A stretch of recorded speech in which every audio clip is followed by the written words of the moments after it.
warm and welcome to Project CB. My name's Scarlett And my name is Lindy. and today We are at the Alumni from the Northwest University, the breakfast and networking session. So let's go and hear what these people have to say, the famous of the famous and the brilliant minds of the industry. So let's go.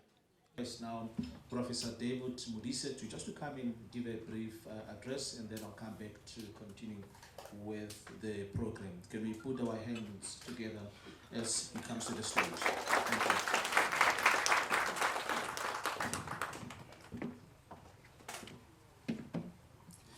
Good morning. Dumelang. Mora. Program Director, Mr. Warren Mahoe, the Executive Director of Corporate Relations and Marketing, Mr. Clement Manoko, and presenters today, Mr. Mike Teke, CEO of Serenity Resources, Mr. Francois Fauci, Northwest University alumnus, and the Executive Director of Diagnostics, Professor Rulani Hanyani, Associate Professor at Northwest University, Dr. Palesa Sikhejane, the HSRC Strategic Director, Dr. Palesa, Ms. Michelle Grunewald, the Northwest University Facilitator. And also in our presence here, we have Mr. Nkolissi, the Chairperson of Vanderbilt Park Campus Alumni Committee, and distinguished guests, ladies and gentlemen. Actually, it gives me a great pleasure to see that you've attended this breakfast in such a great number. The other questions also, that the South African debt is expected to rise above 5 trillion, and then when the debt rises, it rises because the cost of servicing the debt is very high. So it's a problem. And then we know that 175 out of 257 municipalities are in financial distress. And also we know ESCOM problems. They don't seem to subside at all. So my question, do we still view the budget in the same light as we did in February before the Ukraine war? Maybe we should go back to the basics and produce our own oil, as we used to do at Sasol. The petrol that we consume generate money for foreign countries. Because now we're buying petrol from wherever, so it's very costly and there's a lot of taxes. In fact, it's even strange that people that live along the borders get petrol from South Africa, but the petrol is cheaper there. I've seen people crossing from Mahikeng to Botswana to buy petrol, but yet that petrol comes from South Africa. Yeah, and so it's a strange one. Colleagues, I'm going to leave it at that, and take a back seat so that I can hear people that are wiser than me on these matters. Welcome to the program. My name is Lindy Shabangu, and today we are at the Northwest University breakfast for the alumni. We've got interesting speakers, and with me right here, right now, is Mike Teke. He will introduce himself and tell us a little bit about who he is and what he does. Welcome to the show, sir. Thank you. My name is Mike Teke. I'm the Chief Executive Officer of Serenity Resources, and I've been invited here as a speaker by Northwest University, talking about the country, talking about the economy, talking about the recent SONA and budgets. So what came out for me that is quite interesting, you were talking about the energy mix. Can you see a role for entrepreneurs to play in that space? Well, the future of our country, we're going to see an energy mix where coal will be sharing the space in the energy mix with solar, with wind, with nuclear and others. And there is a huge opportunity for entrepreneurs who are looking into developing projects that will support the solar generation, wind generation, and in the nuclear space. And I believe this country is big enough to accommodate all of those. And then you had 3 key messages. Can you run through them? And one of the important one is work. Can you just get us into your mind frame when you talk about work? What is it that you are talking about? Because I saw that you are very passionate about the concept of work. Well, my view of work is that we need to get our country working. And if we get our country working, then we'll be able to create jobs. And creating jobs then makes us become a wealthy nation, makes us a better nation, and we can compete globally. But what does work entail? Work entails, one, punctuality for me, which is a big story. Second one, it's a strong work ethic. And 3, it's the ability for us to identify those projects and things that will create value for the country. And that's what work entails. We are not short of challenges in South Africa. For you, what would be the first thing or the most important thing that you'd say that we need to actually focus on, not only as government, but as a people of South Africa in order to get South Africa working? Well, I spoke about a work ethic. A work ethic cuts across different parts of the economy, but we're standing at an academic institution now. We need to promote education, we need to support education, we need to make sure that our children, next generations into the future. As an example, we need to push the whole studying of STEM, which is science, technology, engineering, and mathematics. But beyond that, everything that we do, we need to drive a strong work ethic as South African. And a very last question for me, when it comes to women in all frames or sectors of the industry, women are always left behind, especially now when you're looking at the energy sector. Women are always left behind, well, for various reasons. What would be a way forward that we together, I'm not saying government, but business people, how can we forge together to make sure that the women are also empowered and go in the same direction? Well, it is important to understand that the game has changed. You know, if you look at corporate South Africa, if you look at academia and everywhere, women are here, women are competent, women are no different from us as men. Women will contribute to the economic development of this country much as men do. The interesting thing is women become more successful even if they have more constraints to raise children, to be at home, to cook and do other things. But beyond that, for me, inclusivity, women must participate in the economy, and we cannot close those opportunities for women. Thank you so much for joining us. And now we're going to be listening to a clip of Mike, of the presentation that he gave during this breakfast. And we'll be coming back with you after this. Mr. Mike Teke is the CEO of Serenity Resources Holdings, which he co-founded in 2018. His qualifications include BA in education, a first degree honors, and an MBA. Mr. Teke has held several HR roles in different companies, including Unilever, Impala Platinum, BHP, and so many others.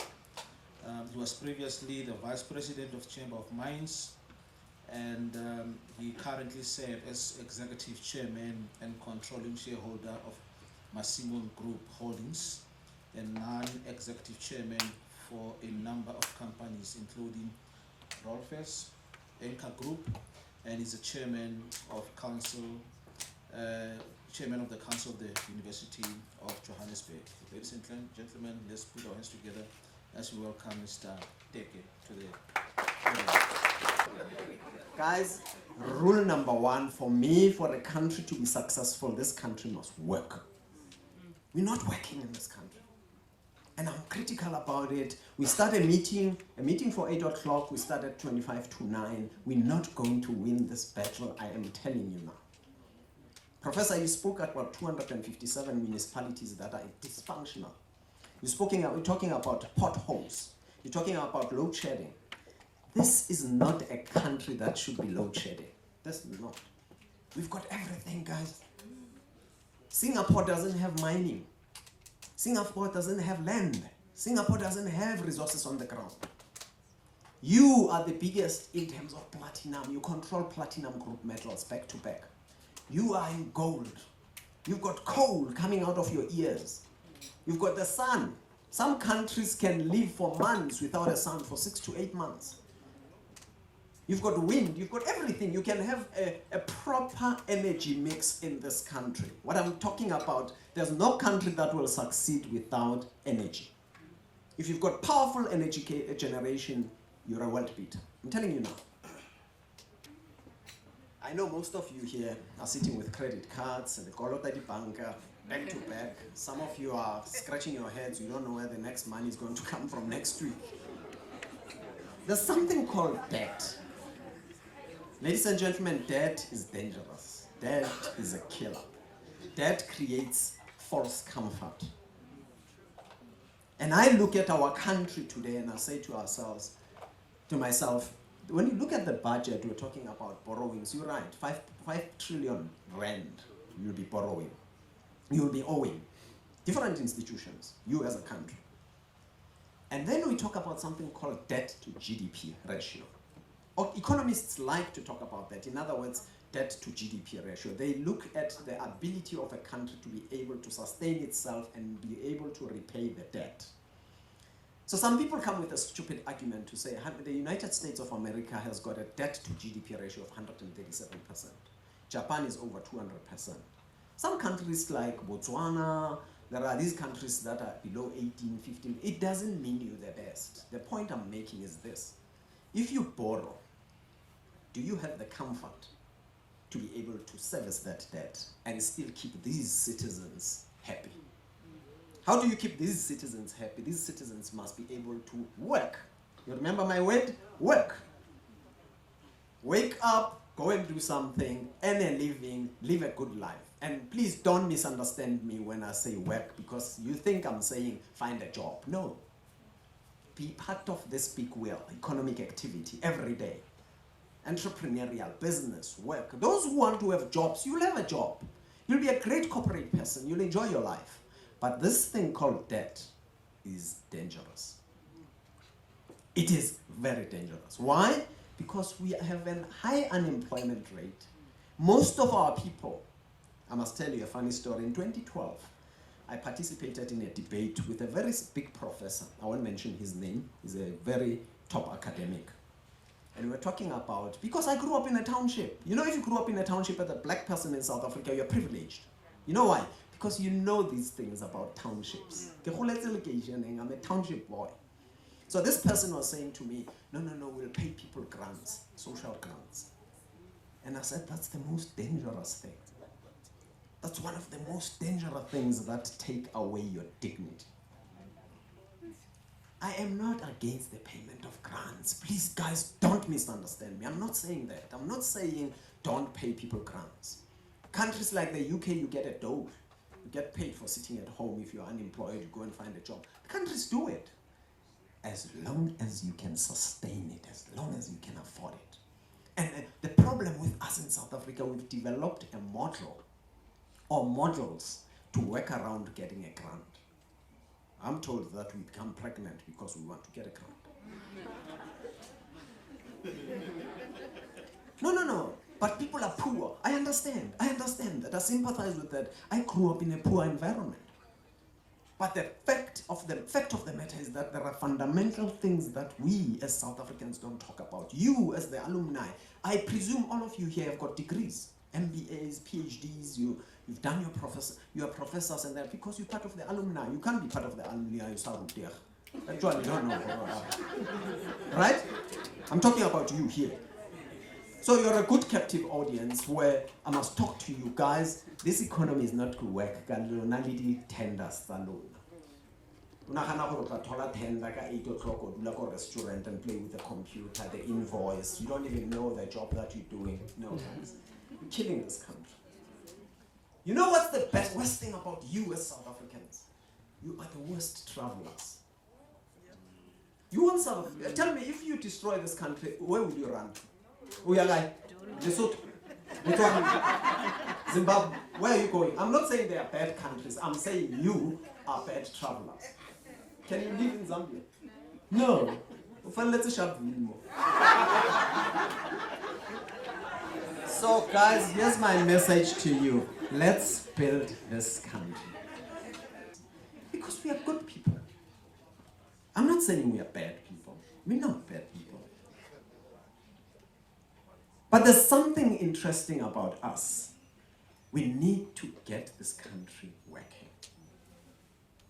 You know, there are nice people. Nice people can't be leaders. Nice people can't take tough decisions. You have to be cruel to be kind. So that's why I put in that bullet point. Number 3 for me, the point that the president made, he said, government does not create jobs, business creates jobs. He was right. The government, if you're employed by the government, it's a state role, I understand. You're in civil service, it's a job, I understand. But businesses are the ones that took that, they can take the risk.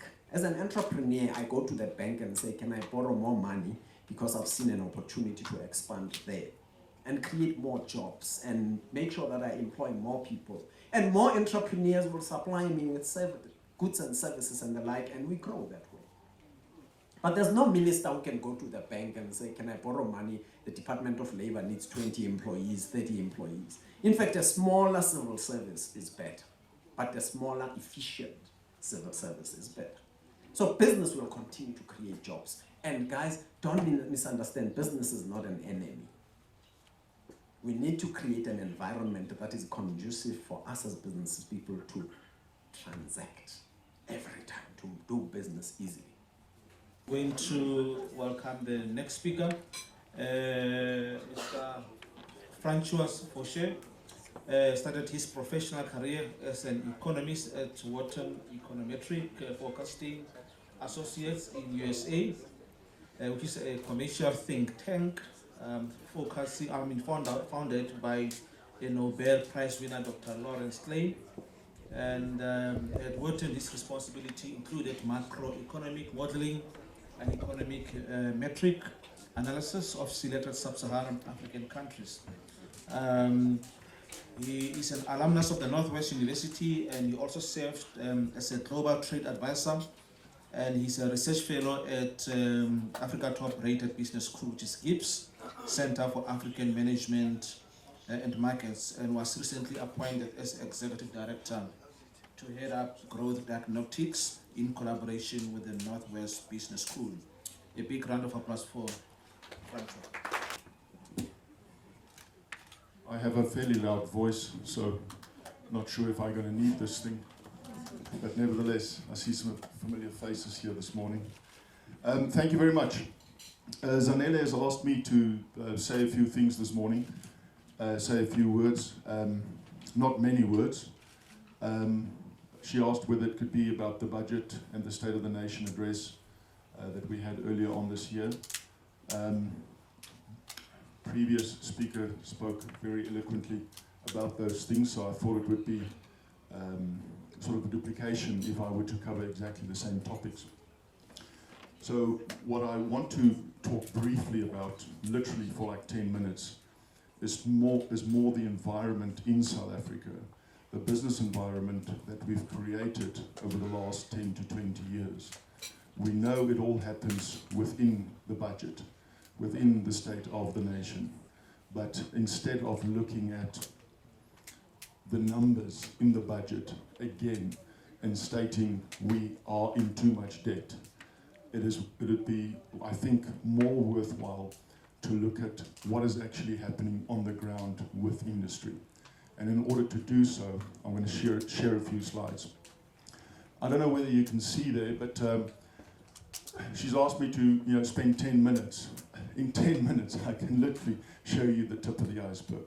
There is so much more ice below the surface. This economy is complex. This economy, unfortunately, has become less complex over the last 2 to 3 decades than what we have been before. And I'm going to refer to the erosion of our industrial capability base that is literally slipping away under us in South Africa. And it's not a doom and gloom story at all. There are certain mechanisms in place. There are so many case studies that we can follow from other sovereign nations to see how we can in fact turn it around.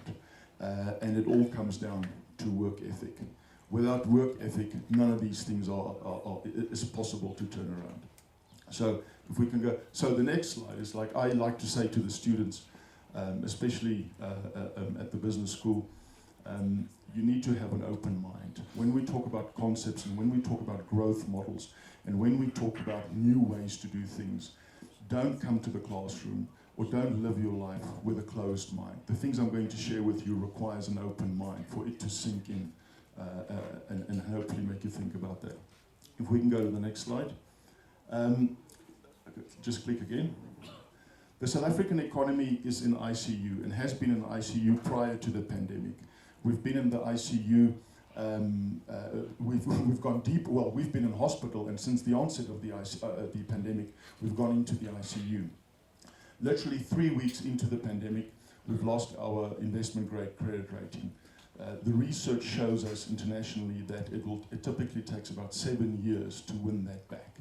That is, if you start with reforms immediately. If you don't, then you are going to be paying more more interest on the bonds that you are issuing on the international capital markets. And that's exactly where we are at the moment. The latest budget numbers, just so by the way, has us paying back 21% of all the revenue that we collect every year is going to service the debt. We have no productive assets to show for the debt that we've incurred over the last decade. Just click again. Our economy is small. We are about 0.5% of global output internationally. 2/3 of our economy is made up of trade, exports and imports combined. So we're a small country. We're a very open country. What do we need to do to grow ourselves out of this problem, given that we've got such a small domestic economy, but it's such an open economy? We need to make it easier to trade. We need to make it easier to trade so that we can export more things. We need to first make more things and new things before we can in fact export them. This morning on my way here, I was listening to a podcast from The Economist, the weekly editor's picks, and phenomenal statistics that came out of that. Interesting thing is, this new war that's going on in the Ukraine by a war criminal called Vladimir Putin. Let's not fool ourselves.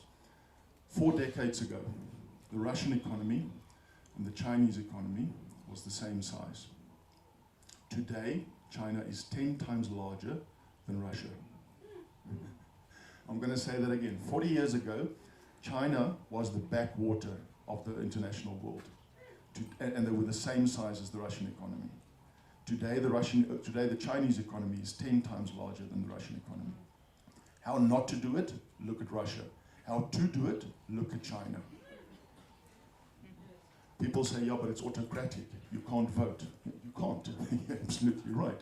Very few people really care about voting if each generation becomes wealthier than the previous one.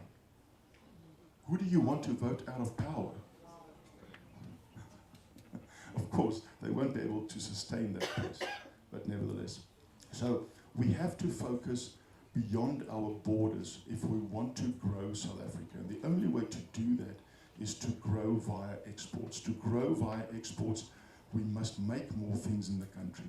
If we make more things, if we have a choice to choose which things we want to make more of, it should preferably be not non-complex goods, but complex goods. Because the literature has shown us that the countries over the last 50 to 60 years that have produced a wider variety of goods, where those goods are made up of more complex goods, i.e. things that require lots of different know-how in order to manufacture, those countries have become wealthier over time. It's not a 5-year time horizon, it's a 50-year time horizon. So there needs to be a structural change. We can't continue. We used to be very good at taking gold out of the ground. We were so good at taking gold out of the ground, we've taken most of the gold out of the ground. There's still a lot of gold left, but it's quite deep. How do you get it out if it's deep? You need more machinery. What can you not do in South Africa? You can't take on more capex and less labor. it's very difficult to compete with Australia in gold mining. It's very difficult to compete with platinum miners around the world. It's very difficult to compete with other mining industries around the world if we can't follow the tech in order to extract what we need to extract. It's a tech play through and through. Next slide. What I want to, just click again. What I want to share with you briefly here, it's during the day, so it's a little bit hard to see there. That is the composition of the export basket of South Africa. If you can't see there are two things on there that you should remember. The first one is that we export far more goods than we do services. Services is the little vertical line on the left, the purple one. We do export far more goods. What we are very good at exporting today is the same than what we've been good at exporting 10, 20, and 30 years ago. The message I want to bring to you this morning, is a little bit hard to see, just click again, is this is what the previous slide was what the export basket looked like in 2018. This slide shows you what the export basket, or which additional products were added to our export basket over the last 15 years. We've added only 9 new products to our export basket. There's a disclaimer for which the RCA is higher than 1, i.e. substantial exports, not a container of this or a container of that. So what has happened in South Africa, for us to follow the Chinese model of economic development, it certainly is not the only way to do it, don't get me wrong.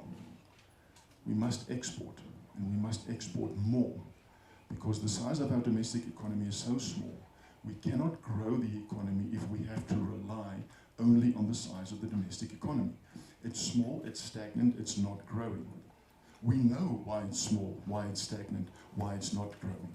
Because we've burdened business with so many rules and regulations completely out of whack of our level of development in the country. We are completely overregulated. How do we know these things? This is not because I think it was a good idea to say this morning. This is because business via formal business associations keeps on telling us that over and over and over. When we make it easier to conduct business, more business will be conducted. When we make it harder to conduct business, less business will be conducted. In China, they've taken it to a whole new level. Business helps, government helps business to conduct business internationally to such an extent that they sometimes, not sometimes, that they continuously overstep in terms of what they are allowed to do according to the World Trade Organization rules. In South Africa, we try our level best to prevent business from doing business internationally. The answer to our economic development challenges in this country is to allow business to do more business, preferably beyond our borders, because that's where the growth is. That is where the opportunities are. If you look at what has happened to our balance of payments, which is the sort of an account that reflects all the inflows and all the outflows of trade and services, trade and goods, trade and capital, i.e. FDI and capital flows. We went into a current account surplus during the first few quarters of the pandemic. Why? Not because all of a sudden we've exported more and we've imported less. The minute the economy suffers in South Africa, we do import less, because if it goes well and we want to consume, most of the things are not made here that we consume, we import more. Well, 2 million people lost their jobs in the first year of the pandemic. That still hasn't come back as yet. So there was significantly less import demand. So imports literally fell through the floor. But what happened to exports? Well, the very prices of the goods that we extract and export went through the roof. But our levels of production of the things that we export have not increased at all. We have not increased mining production over the last decade in this country. We continue to take the same tonnage in terms of ore out of the ground than what we did a decade ago. You know what Australia has done? You cannot comprehend the growth. So the slide you see over here is just to illustrate that we've only added 9 new products to our export basket over the last decade and a half. This is a sign that we have lost our ability to make more things and to make a wider variety of things. And as I've mentioned, if this is the case and we continue down this road, exports will become less significant in our future. And if exports become less significant in the economic composition of our economy, then growth will continue to evaporate. You just go to the next one. You can go to the next one. Just click through, Zanele. I'm not going to talk you through each and every, it's very difficult to see these slides. Just click through. Okay? You can click through it again. So export growth, as I've mentioned, is driven via diversification. It's driven via diversification. I should say economic growth is driven by export growth if you are a net exporting country. It's very difficult for countries that are good exporters to become wealthier over time unless they grow their exports. South Africa is one of those examples. If we drill through the numbers, just click through again, you'll find that the additional increase in exports over the last decade and a half has only contributed to about $5 per capita in our per capita income in South Africa over the last decade and a half. That is completely insignificant. Just click through again. So the long and the short is that unless we make it easier to conduct business, i.e. to produce something, and unless we make it easier to take what we've actually produced to send it to the ports, to make it cheaper to move goods around in the country, and once it is at the port, to make it easier and cheaper and faster to actually get the goods to move through the port, we cannot be in a position where we are internationally competitive. If we are not internationally competitive, we can't export more. And unless we export more, there is no growth for South Africa. Our next speaker is Dr. Palesa. She's currently a Director for Strategic Partnerships at the Human Sciences Research Council. She holds a Health Sciences doctoral degree in Biomedical Technology and specialized in biophotonics. I don't know what that is, probably you will explain to us, with advanced training from University of Illinois in the USA. Without any waste of time, ladies and gentlemen, let's put our hands together as we welcome Dr. Serenity.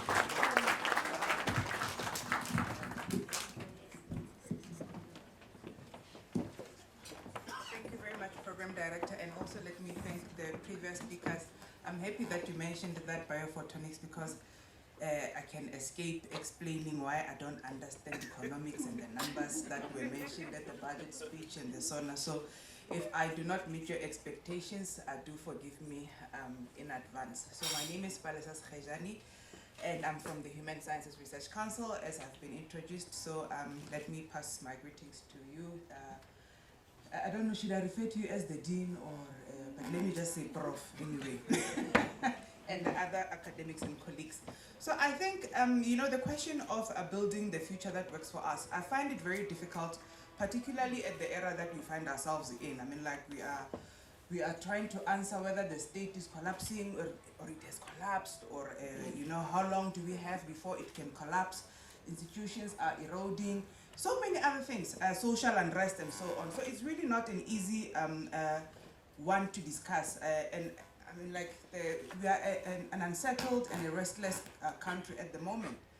So, and also given the uncertainties that have developed globally, they really make us question, how we think of how the question of building the future together, or building the future that works for us. As Prof mentioned earlier on that, the SONA and the SONA and the budget speech, they came before there were other developments. But also I think the science had already been there, and also the culture of not planning, or the culture of over-reliance on external funding, particularly European funding, and also heavy reliance on imports from other countries like China, for instance, as the previous speaker has also mentioned that that is the model that they are pushing. So I really am going to struggle with answering that, because also we have to contend with the fact that there are new technologies that also are coming through to us, but also in the same breath, they undermine certain contexts that we find ourselves in. So I would also think that I would want to position my talk today around the fact that we need to talk about the burden of responsibilities. Business, government, and social responsibilities. Who's responsible for what? And I think just to reflect on the budget speech. The budget speech, it was very much strong on wanting to create social compact, and which is, I mean, like it gets used interchangeably with social contract. But who is entering into a contract with who, and on which terms, under which conditions? It is something that is quite bothersome at this point in time, because we need to recognize the fact that the environment we operate in, it's a little bit hostile. I'm quite happy that you mentioned that the environment, particularly for business. I'm not from the business part of side, but I do take cognizance that the environment that businesses, particularly those that emerge, they also have to contend with the constraints that they are emerging into. You know, when I was still, so now that I'm no longer heavily on research, but when I was still in research and pseudo-academic, because they say us in the research councils, we are not academics, so I don't want to offend you colleagues in the universities who are academics.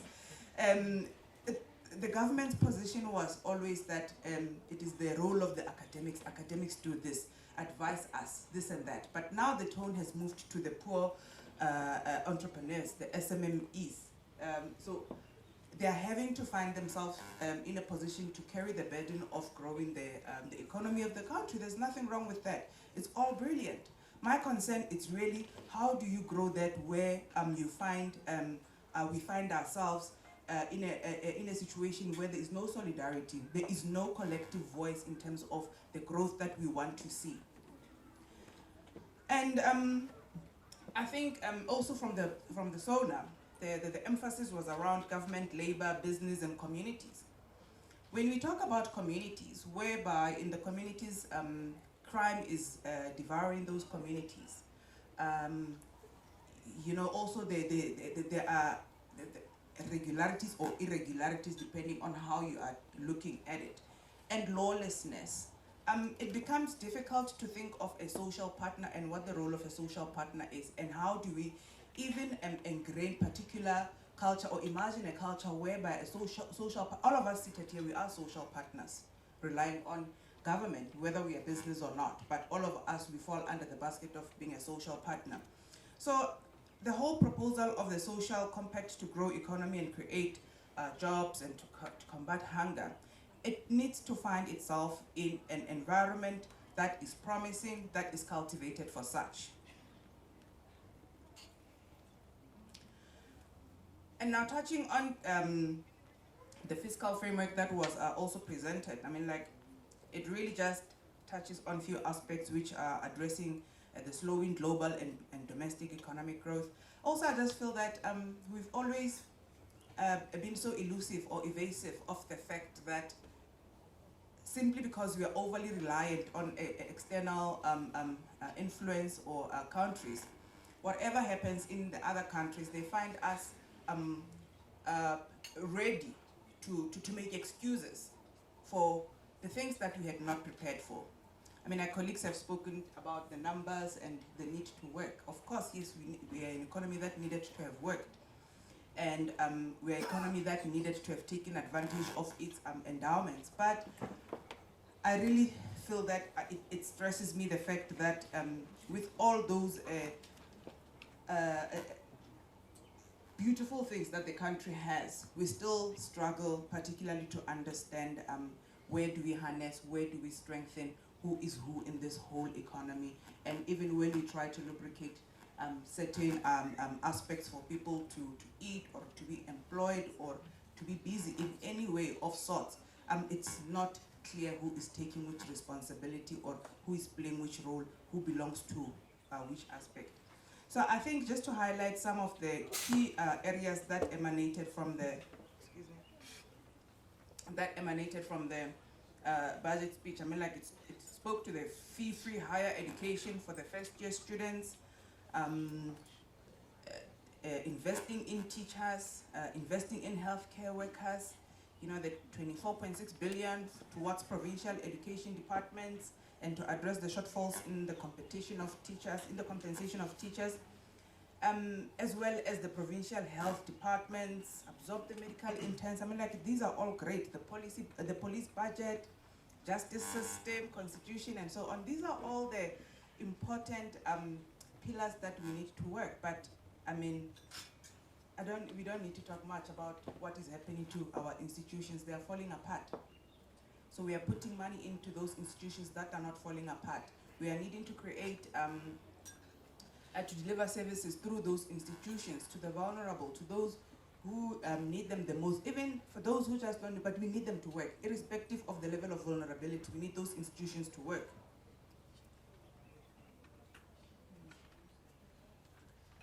So, really, I think, in just having said that, I think that, creating all these social security packages does not necessarily address the root causes of unemployment, inequalities, irregularities, or heavily regulated environments.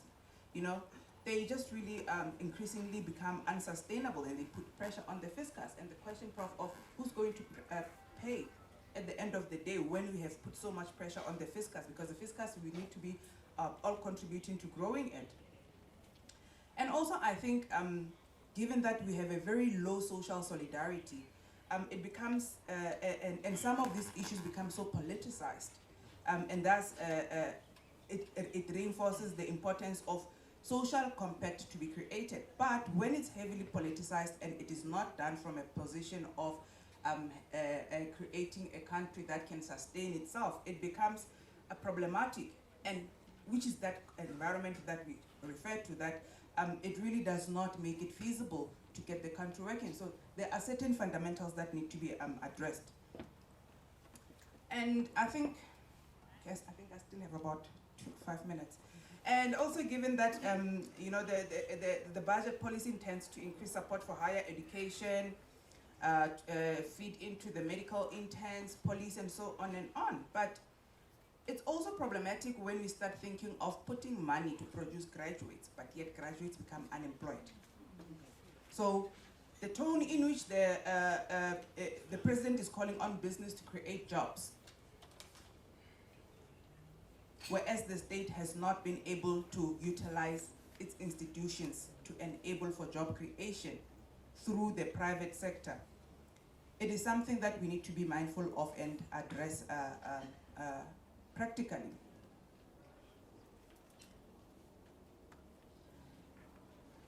And I think now, moving from the the social compact and the social solidarity, earlier on also there was a mention of we are still busy about you are white, you are this, but also it is a reality that we live in a socially and class divided country. So I don't know when the social solidarity project failed, or the social cohesion project failed, what replaced it, or what encourages that cohesion now, given that the inequality is also exacerbating those gaps. So it's something that we need to think about as we want to create an environment that will enable South Africa to work, or the future that we want to work for us. And I think also we find ourselves in strategies over strategies, and the strategies that are operating on avoidance tactics. So those contradictions, given the climate of the economy right now, global and domestic, they are not going to work for us anymore. And of course, now even when we face with the protests, it is an institutional right to be out there protesting. But now the protests have become violent. So now what is our tool as South Africans, or as those citizens, those who belong in a country, to voice the frustrations when the very same tools that have a constitutional power have now turned hyenas towards the rest of us? So, colleagues, I think there are certain basic units that we need to think of when we think of this social compact, making it working. And we need to go back to the civic education, where we understand what our roles are as citizens, where we need to re-educate ourselves or channel other means of educating ourselves and understand the importance of our roles in our country and why it matters to make it work. I like it when you say, we won't survive it anywhere else, so we must make it work here. Which is true. I mean, like, I was nodding to my former colleague there to say, when we used to travel in other countries way back from 2015, before pandemic, that was one thing that was coming out so strong. Every time we get exposed to those countries, that we are privileged in South Africa. It's nice to be in those countries, but we miss home because there's everything at home. You will not be as privileged in those other countries like we are currently. And it really relies on us to make it work. And also, I mean, like, investing in the civic education and the education and training of many aspects, it talks to social wealth creation.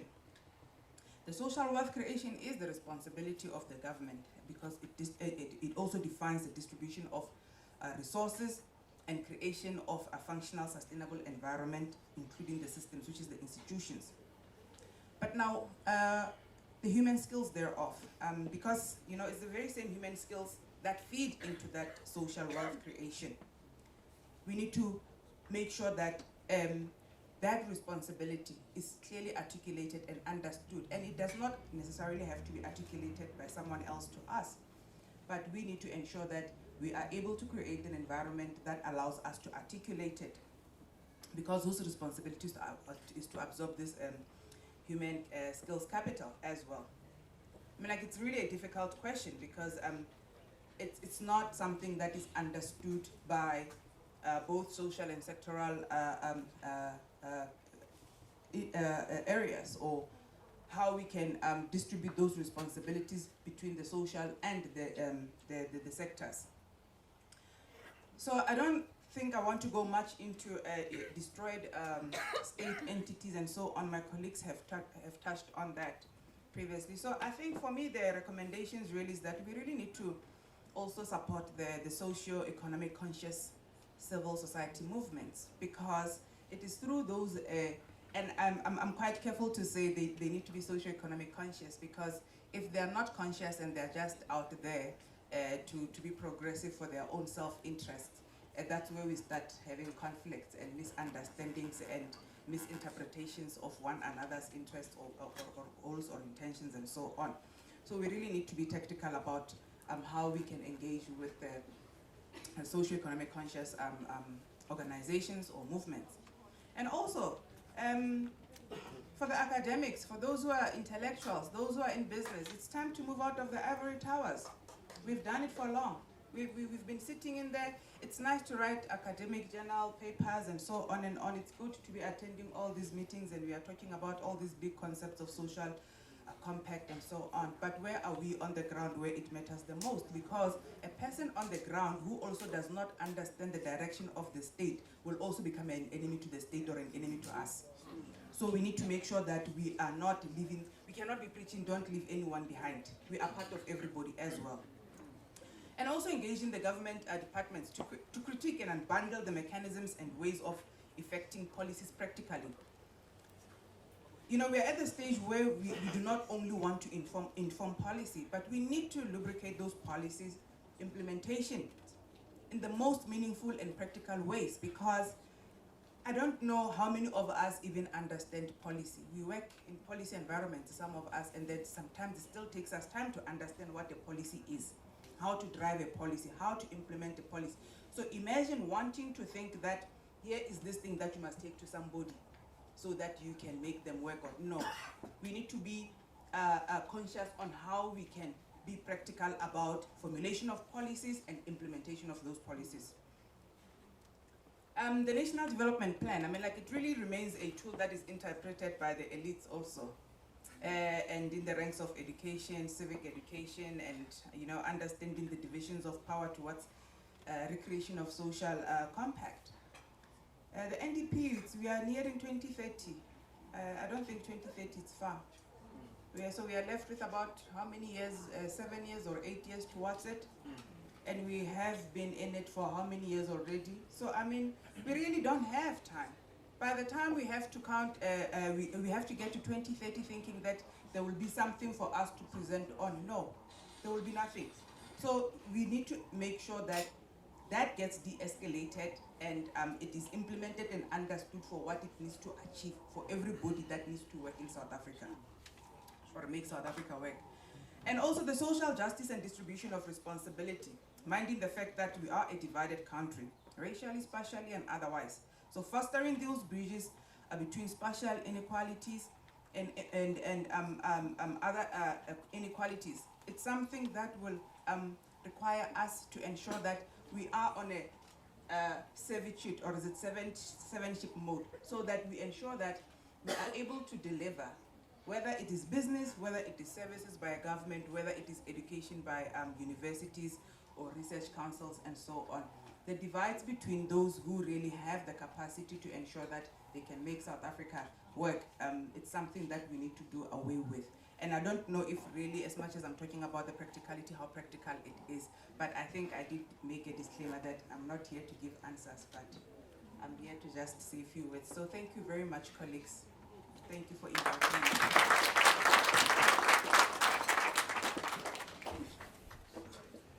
So welcome back. My name is Lindy Shabangu. I did promise that we'll be back with more speakers from the Alumni Breakfast at Northwest University. Now, for me, that is what is quite interesting is I got to meet a gentleman.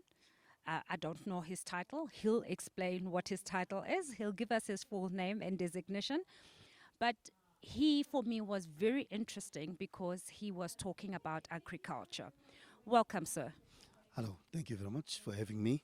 My name is Professor David Nkolissi Mudise. Currently, I'm the acting Deputy Vice Chancellor at Vanderbilt Park Campus for Operations. But my substantive position is that of Executive Dean of the Faculty of Natural and Agricultural Sciences. And that is a footprint across the three campuses, Potchefstroom campus, and Vanderbilt Park, and as well as Mahiken campus. Thank you. For me, agriculture is something that's critical to get South Africa going, and especially for entrepreneurs. What is your take on agriculture? Indeed, I mean, agriculture, you know that there's a saying that says, have you eaten breakfast today? If you have, thank the farmer. So really, it's as important as that. Whether there's war, whether there's whatever is happening, in the world, but people have to eat. So it is really that important. And I think for entrepreneurs, there's a lot of opportunities in agriculture, either in the production or in actually packaging or even in processing of agriculture products. And then there's also a scope for exporting agricultural produce, to all the other countries. Thank you. One of the things that South Africa is known for is having a second national flower, which is called plastic, which actually inhibits us from growing, plants and growing food substantially. How would you address this, or what would be your message to South Africans as a whole, as a country, when it comes to this plastic? Plastic is a pollutant, and I would really discourage people from just disposing plastic willy-nilly all over the place. And I think also the government perhaps could also look at an alternative, way of using plastic. I know in some countries, plastic is not used anymore. In supermarkets, they are using, biodegradable, products like brown bags. So yes, plastic can also interfere with livestock in the sense that if animals eat plastic, they will die, eventually. So I think it's also just an eyesore. You don't want to see plastic. And in fact, even in the seas, in the oceans, and everywhere, you see lots of plastic, lying around, and I think it is a pollutant. The message today was reflecting on the SONA, but forward looking about the future. What was your key message? My key message was that much as we have heard all the plans, from the president and also from the minister, Godongwane, but there's a lot of changes now that have happened, due to, for example, the war in Ukraine, and I think we're in for a bumpy ride this year, not just us, but the whole world. And as we anticipate the increase in petrol prices, and that would actually lead to the increase in also food prices as well.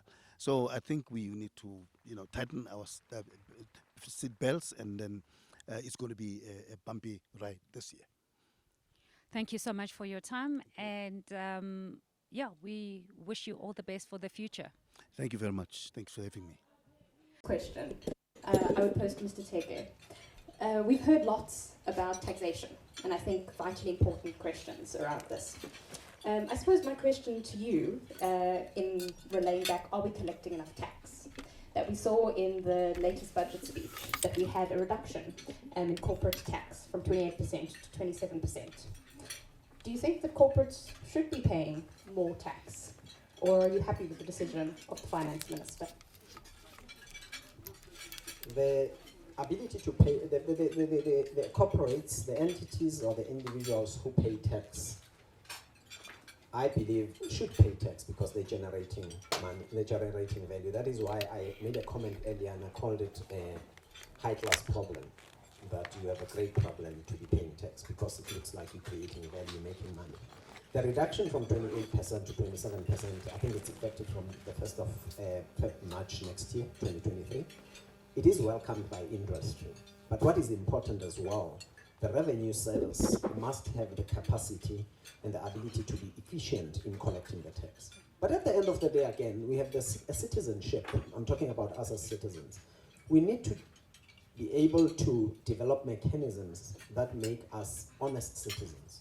In other words, being able to fulfill our obligations, rather than worrying about how do I run away from paying tax. I'm careful not to use tax avoidance, tax evasion and all that, but just to be able to say I'm a citizen of a country, I'm benefiting out of the services that this country is providing.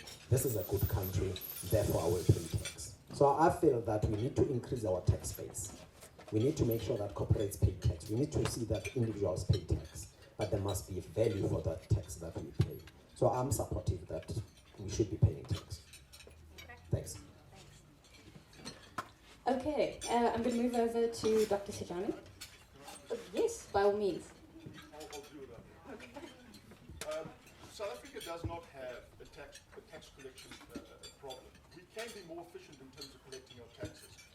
We don't have a problem that we are not bringing in enough money into the fiscus. The problem is once it arrives at the fiscus and it gets dished out, what happens there? The efficiency of spending is the problem that we face in the fiscus. It's not our ability to get the cash into the fiscus. That's where the challenge lies. I'm keen for us to have debates, but perhaps after all the audience has asked their questions, we can engage further in these debates. I'm quickly going to go through the questions, and then Clement, you can be up first. Okay, Dr. Sejani, I was keen to talk a little bit more about what you discussed, the socio-economically conscious movements. There's been a lot of debates in South Africa, and there was a lot of calls, especially from the Justice Budget Coalition, from the Institute for Economic Justice, calling for the implementation of a basic income grant. And so I would be keen to hear from you and any of the speakers, perhaps any of the audience members. We've had our finance minister say that he's not particularly in favor of a basic income grant because he thinks that it creates dependency. There is certainly a large debate around whether this creates dependency, and on the other side of the spectrum, research showing that in other instances where we've had smaller randomized control trials, and we've seen the implementation of basic income grants, that actually this allows people to spend money on transport, to be able to make it to centres where they can look for jobs, that this allows this entrepreneurial spirit to actually be brought into action because you have the financing to be able to start small businesses. So there's definitely a big debate around this. And I'd be keen to hear from you, Dr. Sejani, if you think that a basic income grant would fall under socially economic conscious movements or not. Thank you. Thank you for the question. I think you know, we take concepts and not unbundle them to understand the context on the ground. So I'm going to say I am pro UBIC, Universal Basic Income Grant. But I am pro UBIC on the conditions that you need to understand how you distribute that UBIC and what is your criteria for distribution of UBIC. So the criteria should not necessarily be on the basis that a person is merely just unemployed. But I think we need to also look into factors of redress. We need to look at certain legacies that might have contributed to certain individuals not being able or being disadvantaged by let's say some place in what I don't know how De La Grey looks like, but say for instance it's very difficult to access the farming grant, or it's very difficult to access jobs and or the institutions that will eventually help you build your capital position in order to start investing or developing businesses. So I'm just really putting it out as an for instance matter. So for me, the application of really somebody who is unemployed receiving a UBIC, I'm not pro it. But if you're going to say this is an instrument for redress or for for reversal of certain historical legacies on a particular specific criteria, I would be pro for it. But I would not honestly just say we should have UBIC, whereas we are struggling in terms of even. I mean, I think it was a UFSD Vice Chancellor who was explaining just how the economic structure of our country looks like, where he said it's like a diamond. You have those who are sitting at the top, and then perhaps they are not feeling the pinch so much. The middle class is pinched, and then those below the middle class even looking to the middle class with the hope of getting some sense of living on a day-to-day basis from these grants. So for me, I think most of the times we adopt the models or we adopt the concepts, put them in our policies without understanding or without even making an effort to say, okay, fine, if you're going to receive a UBIC, we are putting a time limit to this much, and therefore we are also going to enable particular skills, or you must have certain skills that you acquire over a period of time in order for you to get to an employment level so that you can get taxed. Because somebody else needs to benefit from that UBIC if we do ever have to go that direction. So it cannot be that we are on a perpetual UBIC model. Thanks. Okay. Mr. Fisher, you want to jump in? Just a comment. If you look at the numbers, we have more people that receive grants than we have people that pay tax. Vegas wants to tilt it more towards that side. I struggle to see how that is sustainable. I honestly do. I think there's a better way. It will make it easier to do business, especially for small and medium-sized enterprises, to start a business and to get sucked up into supply chains, not in value chains, not only domestically but internationally as well. We offer far more sustainable solution to unemployment and poverty than if we increase handouts. Hopefully there'll be room for debate on that one, yes? Mr. Fisher, then related to this discussion about us potentially deregulating in order to ensure that we have increased competitivity within the South African markets.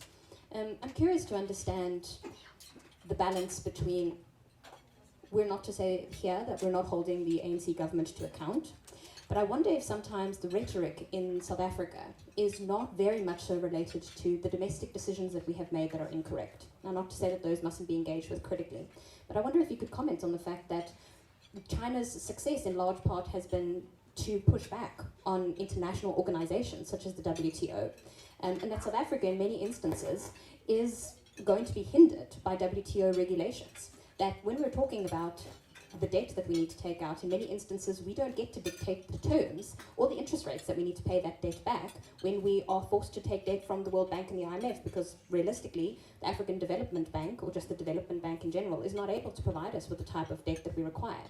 And so sometimes I wonder if we're not caught in a really difficult situation where we're saying, well, we have 49.2% of South Africans that live on less than 1,134 Rand a month. That's the upper bound poverty line. We are the most unequal country in the world by almost any measure, right? The Gini coefficient is at 0.68, and we have something called the Palmer ratio, which shows us that the top 10% of South Africans earn 8 times more than the bottom 40% of South Africans. And so sometimes, much as we need to hold the current government to account, I almost feel like we're caught in that we can criticize, but how do we provide solutions, right? We aren't to tax more because we just can't afford to tax more, but we're also too worried about how much we're bothering and the fact that how much we're borrowing, and the fact that every 20 cents to the rand is being used to cover our debt. How do we go about changing this instead of just critiquing it, considering both domestic and international pressures? You give the difficult questions to me. So there are a couple of questions in there. First and foremost, there's no gun against our head to borrow from the IMF. There never has been. The first IMF borrowings we had was $4.2 billion, happened during the pandemic. Also remember, not even going to touch about the World Bank, because the only multilateral institution globally that has a balance sheet that can really lend is the IMF. And the only reason why they have a balance sheet is because during the global financial crisis in 07 to 09, when we had the PIGS, the Portugals, the Irelands, the Greece, and the Spains that all wanted to fall over, they recapitalized the IMF and they did it properly. So they have about $1 trillion on the balance sheet. We have not gone to the IMF since 1994. You can only go to the IMF if you have a short-term liquidity challenge. You cannot go to the IMF for long-term development funding. For that, you will go to the World Bank, but they don't have cash. I mean, the balance sheet is tiny. It's not going to make a difference. So, but you don't have to. We are a founding member of the IMF. We've contributed via the SDRs, the special drawing rights, in order to participate at the IMF. We ask for help. The IMF does not say, you have to borrow this. Okay, let's just get that straight. The second thing is with regards to China. And China wants to push back against multilateral. So that used to be the case up until about 6 years ago. That has now changed. That's not the story anymore. When Donald Trump came into the White House at the beginning of 2016, when he started the trade war, his way of keeping America great was to say that China has stolen our blue-collar work. That's not true. That's not true at all. That's the same argument to say that the foreigners are stealing our jobs in South Africa. That's a misunderstanding of how the economy and the labor market functions. China is now pro more multilateral engagement. China is now pro more global trade. Why? For the simple reason is that that's the way they became wealthy. They became wealthy by being extremely productive at making things and selling them to people outside of their country. In the late 70s, 77 or 78, when Mao passed away, there was a structural shift in China's approach to economic development. They were the backwaters in the late 70s. They were poor, they were underdeveloped. The hinterland looked, the coastal areas looked like the hinterland back then. It was a swamp. It was terrible. It was like Singapore in the 50s and the 60s. It was a place that you didn't want to go to. They completely changed direction. They say, we're going to focus on the export market. For us to focus on the export market, we need the ability to produce. We need the ability to produce so competitively that when we sell, nobody else can compete with us on price and quality. It wasn't a quality argument for the first 20 years. It became a quality argument over the last 15 years or so. When China entered the WTO in 2001, they negotiated for 6 years after GATT from 1995 to 2001. When they formally stepped into the world trade arena, they dominated manufacturing exports. Why?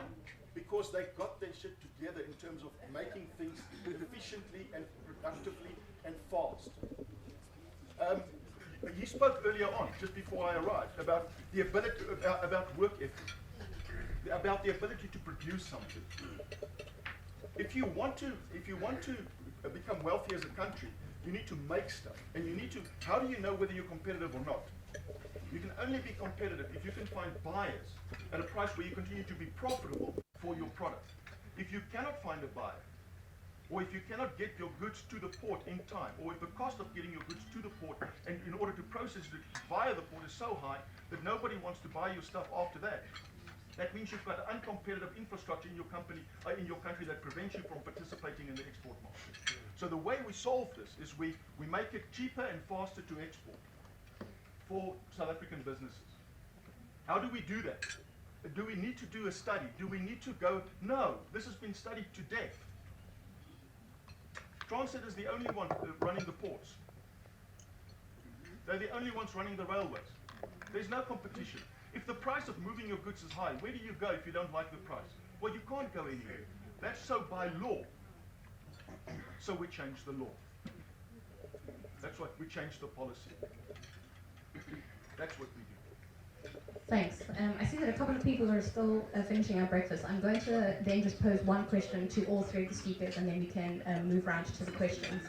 I think that fundamentally there's a big debate here about the role of the state or role of business. If we take the examples that have been mentioned in varying forms by all three speakers, Russia and China, China and Singapore, these countries have had very strong states that in many instances have not deregulated and have guided economic activity very strongly. They've used this in combination with some market forces, but I would be keen to hear if business in general is saying in South Africa we need an enabling environment, we need less regulation.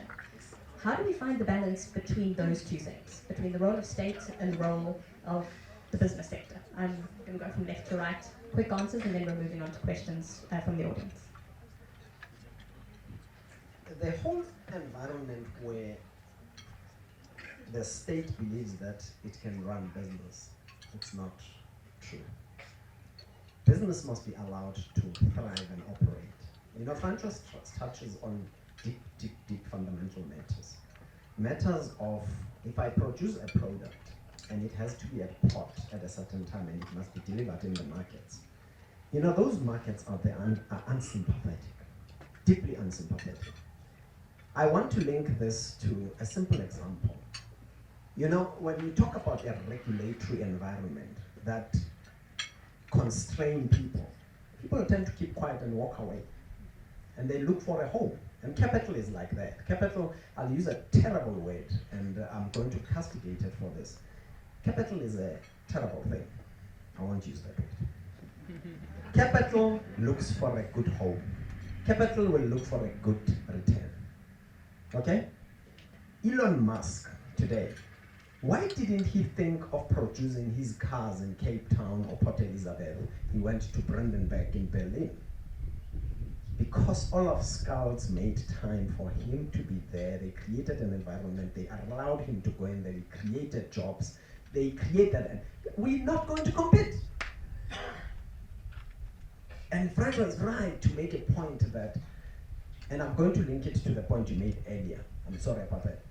If you allow us to, and when we say allow us, we're not going to be rogue. We're not going to be dishonest. We're not going to steal. Allow business to do what they are good at, to create value, and value that creates jobs. Then jobs create wealth and the country grows. You touched on the matter earlier about handouts. I have a challenge with handouts because for me, I was raised in an environment where it takes away your dignity. But I'm not against helping the poor, damn it. I'd like poor people to be assisted. But let's not sentence our people to death that at the age of 35 a person doesn't know anything other than receiving freebies. People have a dignity. You raise children, 3-year-olds, who are going to sit at your dinner table and say, Dad, where does this food come from? You want your husband or your son to say it comes from the government? People want dignity. People want a dignified life, and that economy is propelled by the ability of the government to say, this environment is enabling. We are enabled to do what we want to do, not to run rogue, but to run our business freely. Transnet must be able to say your train will be here and in 2 hours we'll load your stuff and it will be at port and tomorrow it will be in a vessel and the vessel goes to Europe. And people tomorrow will be eating your apple because you planted at your farm. Rather than you saying my produce is rotting at the port. We don't want that. Thanks. So some regulation. Thank you. I mean, I cannot be in business, but I think I will speak to the fact that I think in South Africa also we must be mindful that business is also not trusted. We operate in and it's in both ways. It's business and it's government because all of us, we feel like we're in a hostile situation whereby, if business gets successful, and which it needs to be successful, and therefore we are going to find ourselves in a situation of state capture and so on. So like those kinds of things also, I don't know for a fact what they do in terms of demoralization.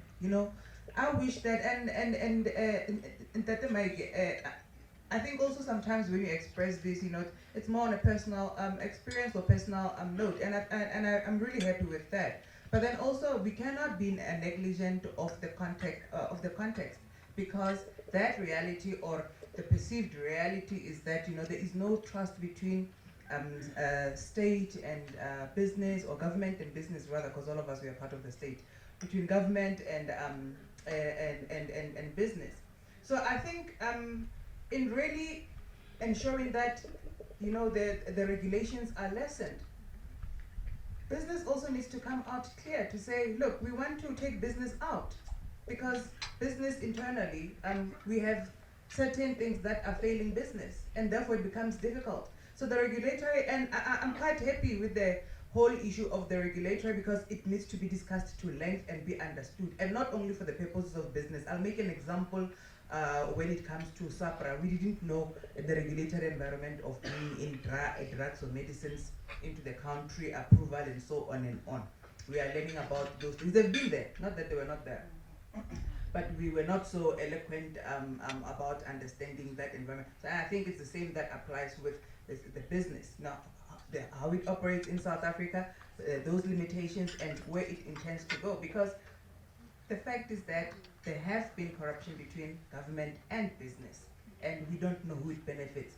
Do you understand? And also there is business that's coming into the country that contributes towards illicit cash flows, or what they call it. Do you understand? So we want all of these things, but we are in a hostile situation. Thank you.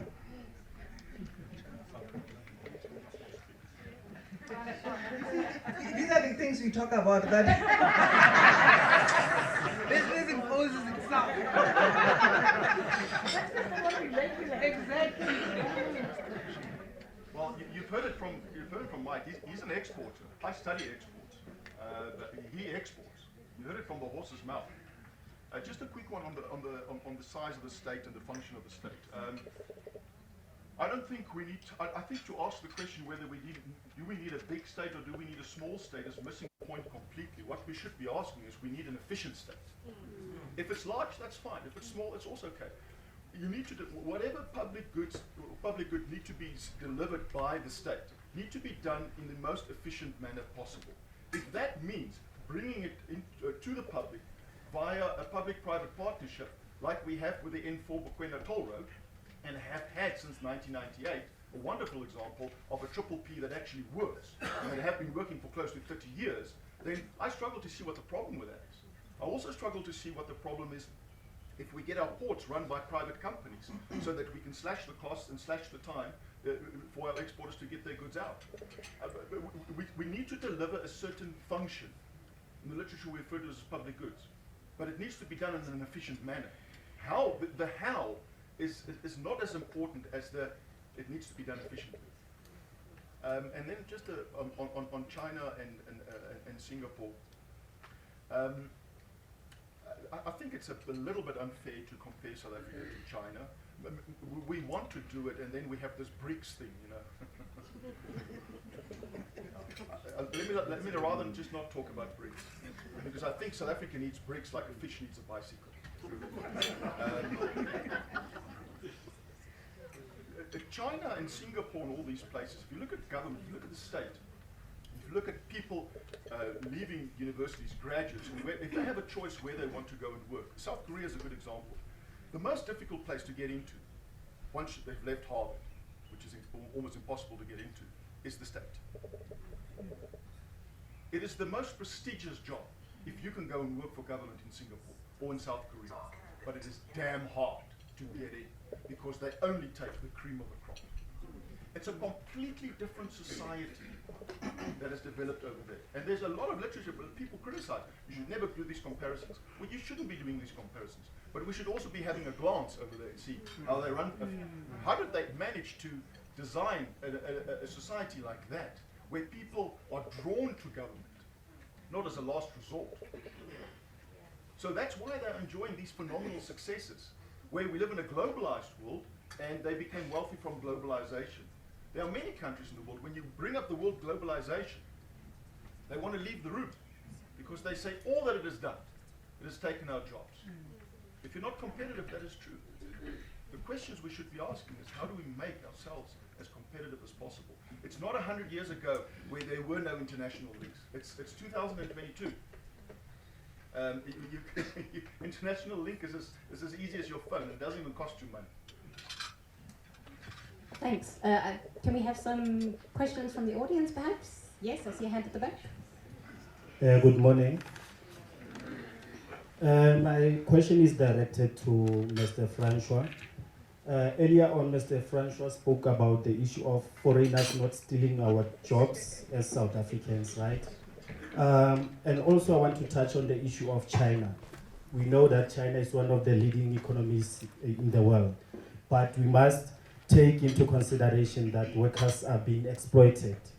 That's the fact. So I want to ask Mr. Francois that should we adopt the same model whereby workers are exploited in South Africa so that our economy can improve? That's my question, Mr. Francois. That's a very good question, and I think it's a fair question, to be honest with you. Just for clarity, in China, if you don't want to work, you don't have to. You don't have to. There's nobody that's going to shoot you if you don't work. You're going to die of hunger, but you will not be shot.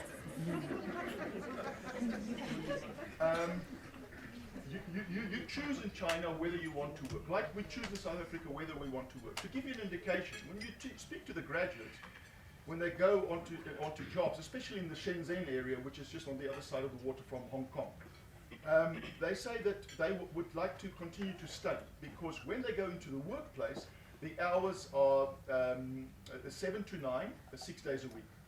7 a.m. till 9 p.m., 6 days a week. You get off Sunday.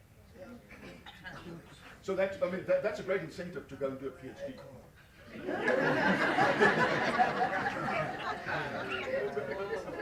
It sounds like a joke, but it is. I mean, that's why people also study longer and longer in that part of the world. So when they do go and work, it's a choice that they have whether they want to go and work.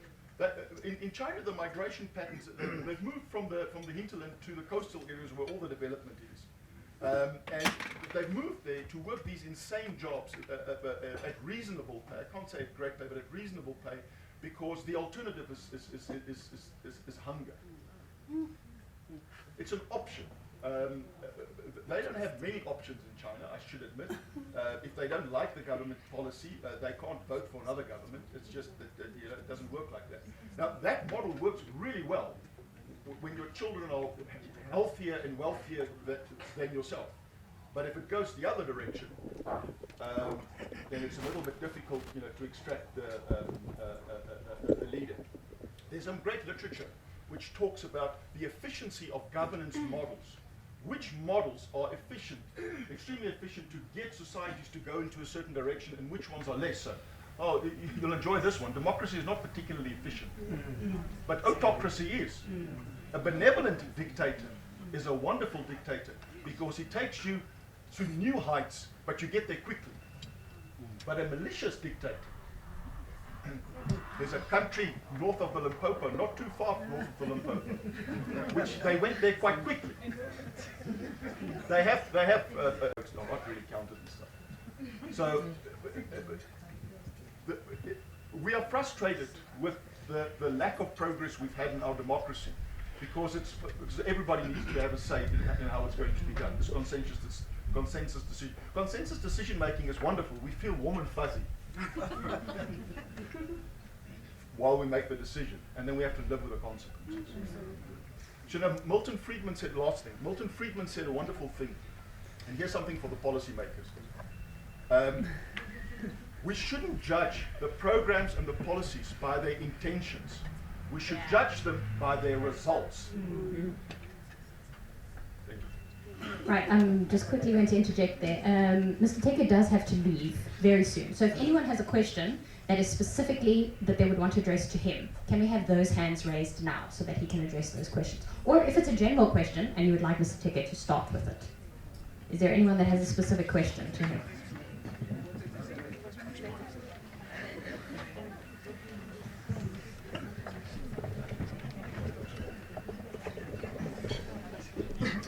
Good morning. My name is Maxwell Maluka. I would like to raise this following question in relation to youth empowerment, especially because in terms of our employment statistics, there's high level of youth unemployment in our country.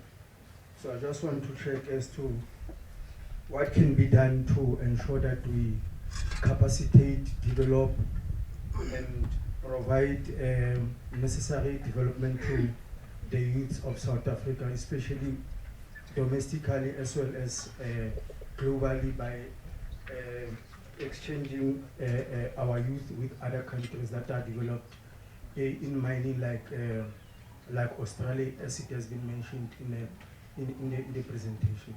Thank you, sir. Thank you for that. As I said, when I looked at the statistics in terms of unemployment, I decided that let me add the youth unemployment discussion. Why? Because it's gaining prominence and it's gaining momentum all the time. Number one for me is, I spoke about the story of a work ethic. I think it goes a long way and a lot of people avoid it. In many ways, they will tell you different stories. We need to start inculcating in our young people the spirit of working hard. But secondly, people will ask you a stupid question that says, where? Well, the very point Francois is making, the very point we're making is that let's create an environment where entrepreneurship, businesses are started at a speed of lightning and people must start operating in that spirit. The third important thing at university, I spent time with Prof. Marwala at UJ, and we're talking about promoting STEM. You know, the whole thing of science, technology, engineering, and math. It's painful, but it's true. You know, we lie to ourselves, we reduce pass rates, we say, no, these subjects are difficult. But that's what the world is going to. I mean, there's a slide that Francois showed that our economy is changing now towards a services economy. Very soon you're going to have, you know, yesterday I was participating in a conversation about an industry where people are going to work from home.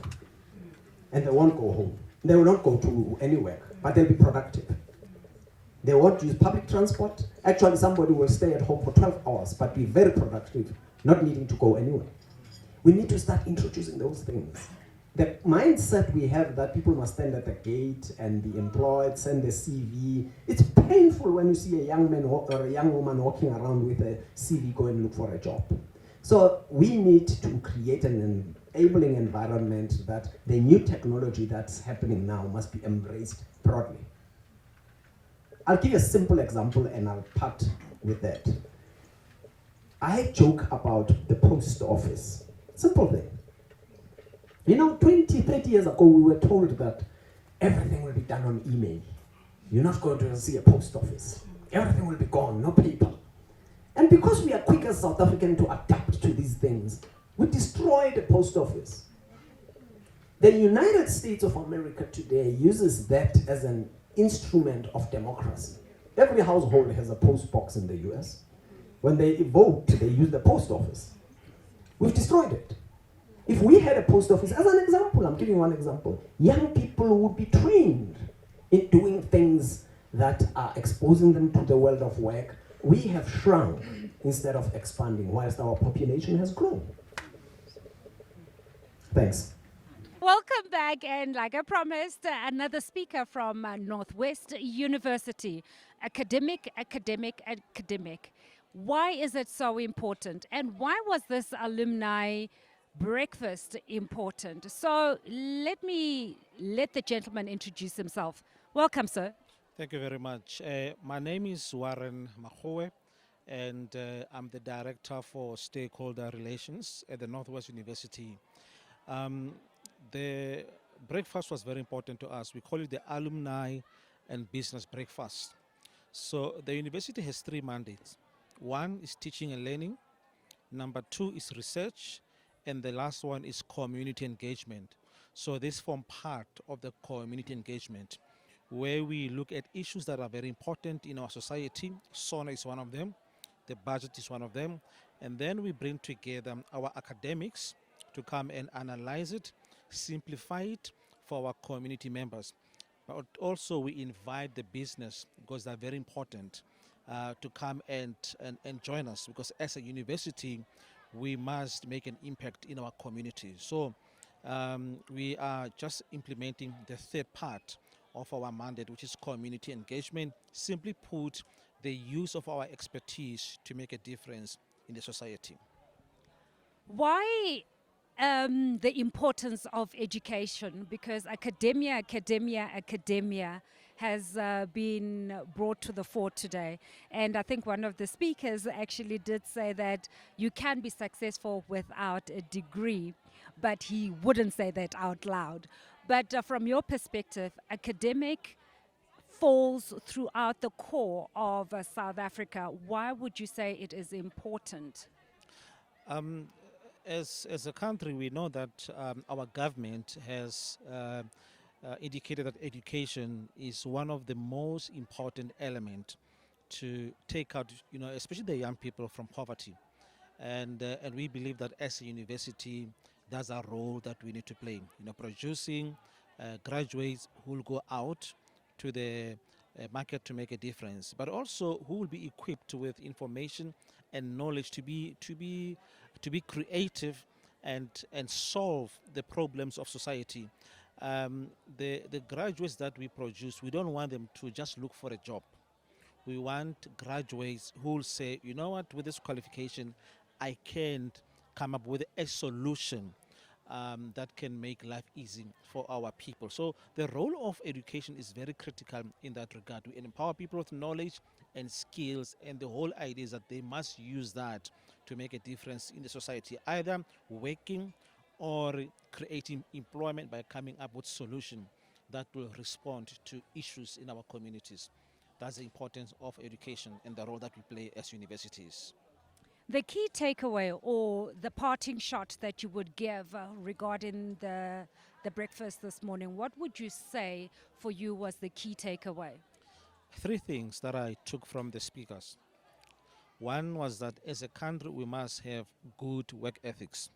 We must work in order to produce products in our country. The second speaker emphasized that we must produce and produce products internally and then export more, which is very important if you want to grow the economy. And the last one indicated that as different sectors of our communities, we must work together, we must synergize, we must integrate and work together if we want to see South Africa succeeding and the economy growing. So all sectors of economy must work together, the government, the business sector, and our communities. And that's how we wrap up our session for today. All the way from Northwest University, the Business Breakfast. And from me, Linda Shabangu, and the team, cheers.